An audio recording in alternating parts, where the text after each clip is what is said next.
İkinci bölüm. Ertesi tushdan keyin ular Xongdan ko'mir besib qaytdi.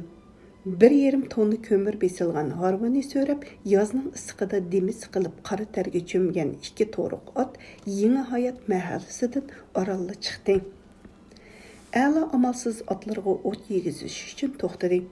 Otlarga quruq bedidan selib berib, Hoshir ikkisi yo'lning chetidagi yosh ujmi soyasida sagidab o'ltirdi. Tünügünden beri ular nimalarni deyishmidi, nimalarni eslashmidi. Birda kulishdi, birda talash tartish qilishdi, birda qizirishdi, lekin oxiri yanala bir-birining g'amida bosh qatirishdi. Ular shuni texmi cho'nqur tushundi. Gerçi nurg'un ishlarda yanala ular orasida hal qilg'ili bo'lmaydigan ziddiyat va to'qinishlar bor bo'lsa-mu, ular hamon do'st.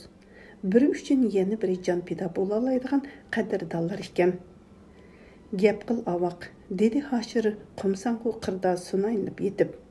Shunda qilib hammadan qo'l uzdingmi? Hammadan qo'l uzgan bo'lsam, yashab nima qilatdim? Nima qilmoqchisan? O'qimoqchi, yozmoqchi. Yozig'ingni bosmoqchi. Avlodlar uchun yozaman. Qo'l yozmalarim kelgusida e'tiborlandi. Nimalarni yozmoqchisan? Heliqi 74 parcha maqolning hammasini yo'shirincha yezib chiqaman. Xo'sh, yozganmi bo'lg'in? Buning bilan nimani isbotlamoqchisan? 2 narsani isbotlamoqchiman. Birinchisi, bizning ajdodlarimiz madaniyatlik, emgakchan, botir xalq. Ikkinchisi, biz ajdodlarning umidini oqlaymiz, ruhiga varislik qilamiz degan masalalarni. A'la bu gapni jiddiy, tamkin, xuddi qasam berib atgandek titrangi ovozda aytdi. Shunga Hoshirga darhol ta'sir qildi. U do'stining ko'ziga qaradi. Ishla adash, men hayotli bo'lsam, har qanday sharoitda sana yordam qilaman. Bilamsan, men patiqanda yana partiya, hukumat o'rinlarida rahbarlik xizmatida bo'laman. Men mushu ishlarga yaralgan o'xshayman. Yolg'on aytishning o'rni yo'q. Men xizmatim asliga kelsila, madaniyat ma'rif ishlarini tutaman. Men yezish, tadqiq qilishdan qo'l uzdim. Lekin sana o'xshashlarga menga o'xshash qalqin lozim. Qalqansiz qalsang, tosh tuyoqqa ko'milib ketasan. Men buni yaxshi bilaman. Lekin dedi Allah xiyolchan ko'zlarini nozik qiyoq yo'pirmoqqa tikib o'ltirib. Bizning aramizda patiqanda o'tkili bo'lmaydigan bir sepil paydo bo'ladi. Sen partiyaning bir rahbari bo'lib, qatma-qat amaldorlar chembiriga ichida qolasan. Men bo'lsam, noiti zo'r g'amxo'rlikqa erishalsam, bir o'tir maktabga muallim bo'la olmayman. Uning ustiga harakatlar kelsa, sen tayoq tutganlar qatoridan o'rin olsan, men dumbandiganlar qatoridan. Dedim-ku, dedi Hoshir tartib qo'yib, nerdan o'rin olsammi, sana qalqan bo'la olmayman. Ular osmondagi oqish bulutlarga qarab jimib qilishdi. Ular har ikkisi tushunadi. Ularning buningdan keyingi yo'llari bir bo'lmaydi. Ular o'z yo'llarida mangan sari bir-biridan yiroqlashadi. Aqidasi o'xshash bo'lmagan aka-ukalarmi yiroqlashadi. Hatto dushmanlashadi. Ota-bolalarmi shundoq bo'ladi. Navoda bu ikki do'stning biri boshqaruvchi, biri bo'ysunuvchi, ijod, emgak qilguvchi bo'lib qolganida edi, ularning orasida yuqorqidek og'zaki va'dalarga o'rin qolmagan bo'ladi. Qanday qilsin, hozirgi hayotning chig'iri yo'llarimi shundoq agri, bugri bo'lib turaveribdi. A'la yumshoq to'pida uxlab qoldi. Hoshirmi kechadan beri piyoda minib, ko'mir qachilab tuzuk uxlamagan bo'lsa-mu, hozir uyqusi kelmadi. U yo'ldan uzilmay o'tayotgan qurolsiz yoshlarning shuvar naqshlarini anglab jonlandi. Naqshlar Hoshirga qattiq ta'sir qiladi. Inqilob mehmon chaqirish, maqol yezish emas. U bir sinf, ya'ni bir sinfni og'dirib tashlaydigan zo'ravonlik harakat. Degan so'zlarni jo'shqin ohanglik naqsha peti anglaganda uning qo'llari urg'idi. U o'zining butun dunyodagi emgakchilarni ozod qilish vazifasi bor jangchi ekanligini necha vaqtdan beri unutib qilib, jinoyat o'tkazgandek jiddiylashdi. Xijolat bo'ldi. U pichirladi. Avu mashinalarda ketib borgan qurolli yoshlar jonlarini olqonlarga elib inqilob uchun ketyotdi. Kecha-kecha to'plarga minib jang qilganlarchu o'zining yosh hayotini taqdim qilganlarchu, ularning hammasi qarg'ularcha e'tiqodning qurbonlarimi? Uning quliqi tövdə bir gap jarangladi. Ular xalqni o'qqa tutyotidi. U Savutov gerçi mening hurmatli ustozim bo'lsa-mu, men olqishlayotgan, himoya qilayotgan ishga qarshi bo'lgani uchun yomon odam. Savutovning butun aqidasiga qarg'ularcha qo'shilgan mono a'lochi deb o'yladim. Hoshir yenida yotgan do'stiga cho'chib qaradi. Yüzünü inchiki qo'rqlar qaplagan a'la xuddi hozirla uyg'onib Hoshirni tillab etadigandak. Peshini qiqib harvasini haydab ketadigandak. Shu ketguncha umr bo'yi Hoshirga qaramaydigandek bilindi. Hoshir aniq tushundi. Inqilob bilan do'st o'tirsida keskin to'qinish paydo bo'ldi. U ikkisining biriga osiylik qilish kerak. Bir-biri bilan chiqisholmaydigan bu ikki tushuncha endi uning mingsida billa turolmaydi. U a'loga yenishlab qaradi. O'z vaqtida yoshlar ittifoqining shujisi bo'lgan, hatto hozirga qaragandimi ko'proq inqilob to'g'risida so'z qilgan do'sti bugun cho'ng masalalarda o'ziga qarshi, hatto diktatura obyektlari bilan fikrdosh. Hoshirning a'loga g'azabi keldi, ham ichi og'ridi. U a'loni irg'itdi. Tur a'lo, harvangni qat. A'la harvasini qetib bo'lguncha u shaharga ketayotgan qurolliq yoshlar bilan paranglashdi. Nima qilmoqchisizlar? Deb so'rdi u yenida to'xtagan ishchi kiyimidagi bir yigitdan asta pichirlab. Qarshi payning muhim qo'rg'onlarga tibbiy maktab, 6-o'tir maktab, oshliq idorasi, bankalarga hujum qilamiz. Qurbon bo'lsanglarchu, sharafli, tayshan teg'dimmi qadrlik. Hoshir o'ziga yaraydigan bu javobdan xushal bo'ldi va ruhlandi. Ular ko'mir bisilgan harvu ustida tegiga cho'p va juvi silib o'tirishgandan keyin Hoshir a'loga qaradi. Seningdan bir narsani so'ramoqchiman. A'lo rostini aytqin. Qani so'ra. Savutovning madaniyat inqilobi to'g'risida aytgan so'zlarga qanday qaraysan? A'lo do'stining ko'ziga tikilib qaradi. Shujiga javob bermanmi yoki do'stim Hoshirgami? Keyingisiga. Undaq bo'lsa, Savutov haqliq. Undaqda partiya markaziy komiteti milyonlagan xalq xato qilyapti. Xalqni sen bu ishga chapmag'in. Xalq balkim bu xil inqilobni emas, boshqa narsani arzu qiladi. Nimani? Tushunishlik, boyasha turmush, kuchlik davlat. Xatolisisan, a'lo.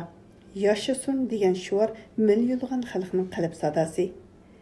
A'lo do'stiga yalt qilib qarab qo'yib, oldi tarafda zumratdek havo ichida qarayib turgan overall tig'iga qaradi. Oldirma, yana 10 yil ta'xir qil. Shu chaqda xalqning haqiqiy orzusi nima ekanligini bilasan. A'lo xatarlik, kallanga nimalarni kirib oldi sening. Men seni a'lo ochiq kulib qo'ydi. Sen ish og'irtib menga yiqilishib yurishsan Hoshir. Bilaman, sen menga nafratlansan. Mening jamiyat inqilob to'g'risida o'z tushunchim bor. Bilib qo'y, men xalqning dushmani emas. Lekin hozirgi ishlar mening aqlimga sig'maydi. Mayli sen qanchalik g'azablangin, mening ko'z qarashim o'zgarmaydi. Sen meni aksiyatchi maydonda ching turibdi deb ayblaysan. Lekin mening maydonimning qanday ekanligini keyin bilasan. Ularning talash tortishiga hissdoshlik qilgandek qurg'oq to'piliq yo'llarda yoqsirab choqlari qiyib ketgan harva mas odamdek irg'anglab, qaramay yotqizilgan salqin tosh yo'lga yondashib, qatangliq to'pi yo'lda asta mangmoqda.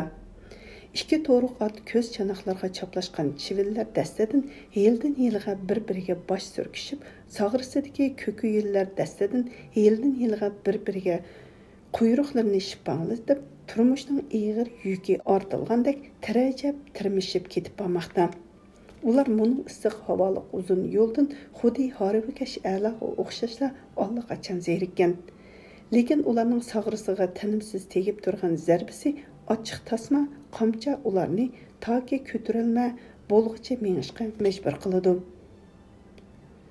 Aka, harvonlarga silib olsanglarchu, yog'lig'ini ko'ziga bosirib chingib, daraxt ostida soydab o'tirgan chiroyli ayol o'rnidan turib harvadagilarga qarab illiq kulimsiradi. Ayolni avval Hoshir ko'rdi. Ko'mirda qandoq o'ltirsa singlim? Ko'kat yulib tegimga salsam, Ayol gepining oxirini qilolmadi. Chunki a'lo tonish ovozni anglab, ayolga burilib qaragan edi. Go'zalay, a'lo Harvudan sakrab tushdi. Siznimi ko'rdi ekanman, qanday ahvolingiz? Go'zalay birdilla xuddi o'q tekkan odamdek tatirib ketdi. Uning chiroyli ko'zlari chanqib patmay qoldi. Lavlari ko'kadi, kirpiklari chang qo'ngan peti qetib qoldi. U og'zini midirlatdi, lekin gap qila olmadi. Nerede turvatsız? Mening o'g'lim Ali tinchlikmi? Go'zalay yerga qaradi. Uning koni sumka tutgan qo'llari xallotab titradi. Nemishqa gap qilmaysiz go'zal? Qani Harvuga chiqing.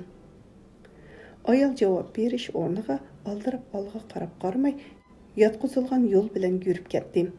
A'la o'rnida qetib qoldi. Tursangu orqasidan yugur A'la. A'la Go'zalayning orqasidan yugurdi. Hoshirmu atlarni qamchiladi. A'la Go'zalayga yetishib keldi.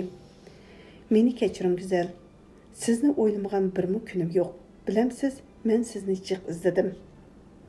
Professor bo'lgan chaqda tashlab, harvikash bo'lib qolganingizda izlashga vijdoningiz qanday yo'l qo'ydi? Qiz titrangu ovoz bilan aldirab so'zladi.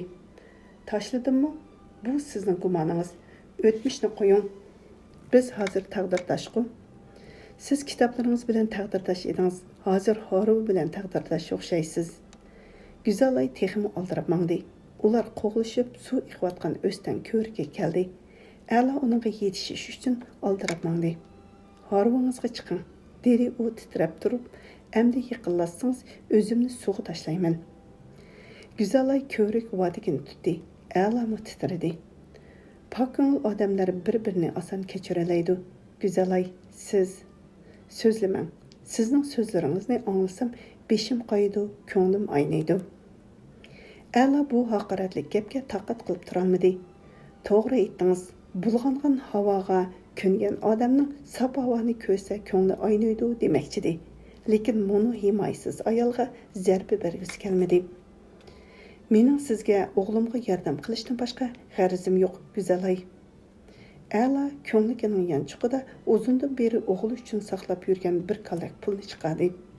Har qancha xafa bo'lsangizmi, bolamning onasi bo'lganingiz uchun bolamga yordam qilishimga yo'l qo'ying. Buni pul bolamning. Har qancha qiynalsammi, ish haqimdan har oyda bolamga 15 so'm ajratib kelyapman. Go'zalay A'laga yalt qilib qaradi. Uning yoshliq ko'zlari A'laning ko'zlaridimi g'ilildab yosh ekanligini ko'rdi-da, ta'tir qarab oldi. A'la pulni chaqqonlik bilan Go'zalayning sumkasiga soldi. Go'zalay yugurgandek ittik minib yurib ketdi. A'la bu suyimlik ayolning turmaklab olgan qo'yiq chochlari, oppoq bo'yin, nurli halqisi, sütdek oq ko'pti bilan zig'ir rang tor yubka ichidagi zilva go'zal qaddiga zo'q va muhabbat bilan qarab turib qoldi. Ayol ko'langilik semit yo'lda to'pliyidan taq ovoz chiqarib ketib boradi. Bu ovoz boyiqi gavda yiroqlashgan siri so'zlashib bormoqda edi. Uning yeniga hoshir keldi. U do'stining mo'risiga o'ng qo'lini qo'ydi. Tragediya qahramonlari biz, dedi u tamkilik bilan. Biri turmada, biri sarganda tulxutun. Ansam xizmatsiz, qurilishlarda ishlab yurgidek. Noyiga nimaga mangdigin? Tragediya hammali joyda to'lib yotadi, dedi A'la eg'ir tartib qo'yib.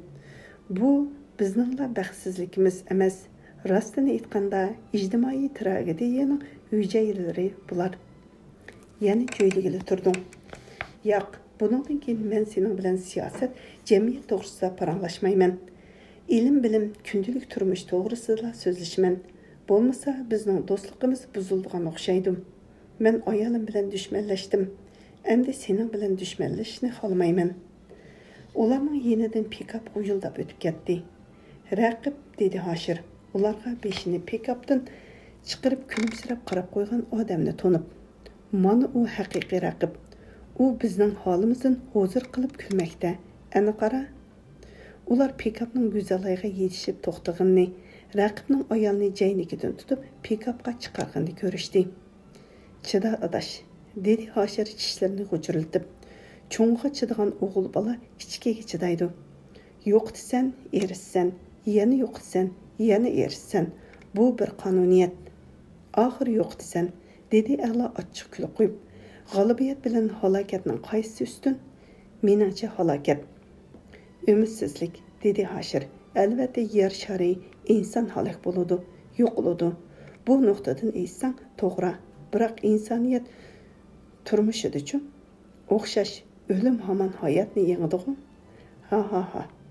Ularning harvisi noyiga yaqinlashganda yana bir pikap ularning yonida to'xtadi.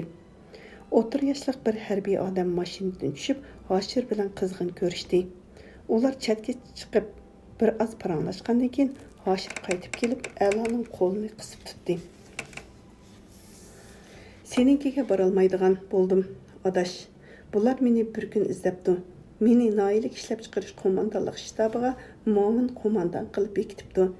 Әмісі мен бүгінден башлап ішқи кірішіп кеттім. Xeyr dostum. Xeyr, dedi Əla. Amətlik ekan mən. Бүгін yol üstüdeki iki dostum pikaplık bulup qaldı. Maşina yürüp ketdi. Əla gıcırlap turduğan harvasıga çıkıp qamçısını havada qarsıldatdı. Çu, ayrılmaz dostlarım. Atlar tirəcəb puşqırıb harvini sörəb barmaqda. Əla özünü beparva, xoşal tutuşqa, qancha zo'riqqan bo'lsa-mu, yuragini besib turgan alam teshidan qutulolmadi. Necha vaqtdan beri amda uchirsa bo'ynimga esildi deb ishonch qilgan ayoli bugun uning kutgan yeridan chiqmadi. Qiyirishqandek dushmanning ish pushqini chiqarish uchun amak bo'lishga rozi bo'ldi. Do'stichu, texchil burunqidek vazifa uning uchun a'lodan ustun. Mayli nimali vazifa bo'lsa, u o'zini do'stlarini unutdi. Әмді ойлығыдәк, xiyalda мұңдашқыдәк kim қалды? Hech kim onunğa qiya təbəssüm bilən bolsumu qarmaydı. O insanlar bezar bolğıdək qançılıq günah qılıb edikin. Cəmiyyət yamandan bezar bolğan bolsa, rəqibdəklərinin qalçıyışığa orun qalması bolmaydı mı? Qılğılıqni qılıb turudu, insanlarga ziyan selib, yamanlıq oylapla yürüydü yu, yeni ədvarlandı. Əlaçu, yaxşılıq, tökbə, Əmgə qoyda izlənməkdə, lekin şunun üçün u xar, turmuşның bu adalatsiz formulasını kim və qandaq şəkilləndirgən bolğıydı, bunu özgərtişinin yolu nədə? Harvlarning çaqları katanlarga ala qo'ymay tushib chiqib, qo'yiq to'pi to'zitib qarmay yotqizilgan yo'lni bo'ylab ketib bormoqda. Bu harov bilan tang chayqilib, hayotning cho'nqur dengizi xiyolan sho'ng'ib, cho'nqurlikdan savollarga javob izlab ketib borgan harvikash yigit to'pig'i ko'milayotgan giyohlardek kishilarning nazaridan neri. Cho'ng yo'ldan mashina, harva, velosiped bilan ketayotgan sonsiz sabdoshlaridan birimi bu to'zon ichidagi harvaga nazar solgani yo'q. Harvikashning hech kim o'ylamagan formulalar ustida bosh qotirayotganini kimning yodiga kelsin? Qandaq qilsin, bechora, na qovliqni, na odam aldashni o'rganmabdi. Bu xil oqadigan hunarni bilmaganligi uchun u kamsitilmay qandaq qilsin? U qancha o'ylasimi o'ziga ayib qo'ya olmadi. Navoda umu hayotda yengil yo'l tanlagan bo'lsa, avu daqdam ko'pchilik mengayotgan qarmay yotqizilgan yo'lda mengavergan bo'lsa, balkim ayibsiz pak hesaplanib bugunkidek qatma-qat ruhiy yuk ostida o'z savollariga o'zi javob topolmay qiynalib yurmagan bo'lardi. Hech bo'lmasa jamiyatda raqibning o'rniga ega bo'la olgan go'zal ayoli bilan inoq o'tganmi bo'lar edi. Butun peshkanlik uning yo'lni xato tanlaganligida, boshqalar o'zini qochiradigan ishga muhabbat bog'liqligida bo'lyotdi.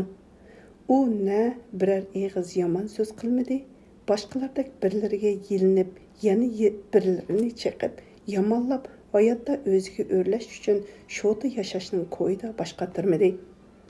Uning qilg'ini kitob o'qish, maqola yozish, ilm ahli bilan sirdoshishlar bo'ldi. Bularning hammasi xalq oldida ustiga majburiyat olganligidan bo'lgan emasmidi? Xalq oldida o'zi qiloladigan ishni qilolmaganligi uchun vijdon azobi tortmaydigan, o'zini xalq oldida hech qanday javobgar hisoblamaydiganlar foyda olib, javobgar hisoblaganlar ziyon tortsa, bu adolatsizlikning hisobi bo'lmasmi? U bosh og'ir yo'q savollardan eg'irlashgan beshini ko'tarib kunga qaradi. Kun o'ltirishga oz qoldi. Mana mahallimi ko'rindi. Qo'yiq chang to'zitib podik olsa kelmoqda. Мәхәлләгә якынлашканда у хыяллардан хуласа чыгарды. Yo'q, әмді толымы yavaşlıq qilishning hojati qolmadi. Men yoshlik hayotimni harva haydashga sarf qila olmayman. Men o'zimga bir panoh joy topimanda yoshirib qo'ygan kitoblarimni qo'lga olaman, jahon tinishganda yeshilmagan savollarimga javob izlayman. U Gongshi o'tir maktabining oshxonasi oldiga yetib kelib, to'xtaganda otlarimi o'zimi harg'illik, ochliqdan holsizlangan edi. Burunqi harvakash hozirgi maktab xo'jayini qo'lni orqasiga qilib uydan chiqdi-da, eriq suyda yuyinayotgan A'loga olib qaradi. Nemishqa tunugun kelmading? A'lo kirlungisi bilan yalang'och ko'krigini surtib etib, boshliqiga sovuq nazar bilan qaradi. Maykchan yo'g'on bosh, yo'g'on eg'iz, yirik soqol buruti doimla ilinmay yuradigan 30ga әмділі kirginiga qaramay qo'rsoq selishga boshlagan mudir hozirla itilgandek hurpib turadi. Nerda bog'liqdagi qora kuchuk yerni qasab A'loga qarab qovmoqda edi. Tangaza tishlab oldingmi? U quruq yog'och sungandek ovoz chiqarib baqirdi. Jonni olsangmi siliq gap qil, dedi A'lo taqat qila olmay. Siliq gap dushmangami? Dushman bo'lsa yo'qotmamsan, qandoq oqdanchi jo'rinsan?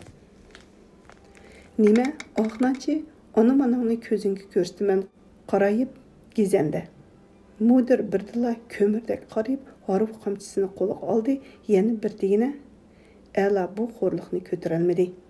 Oqnanchi, tayyor tur, dedi u vaqirib. Oqnanchi bo'lmasang, harvangni o'zing haydamamsan? Mudir qo'lni havoda planglatdi. To'ruq otlarni chichangshitgan tamcha yılandek tolğunub kelib A'loning beshidan yugilib, yalang'och badaniga tegdi.